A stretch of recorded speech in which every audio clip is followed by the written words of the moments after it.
So we're running through the back of the machine. Very simple system. How it works: operator stands here and pushes on this pole. The height is adjusted on this gearbox, and it's pretty much just turning the gearbox. You change it to whatever size you want.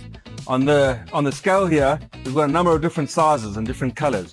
So whatever you want to cut it, being 19s or 25s or 32s or 45s or 60s or 63s, any size you want, or it's got a normal metric scale on the side.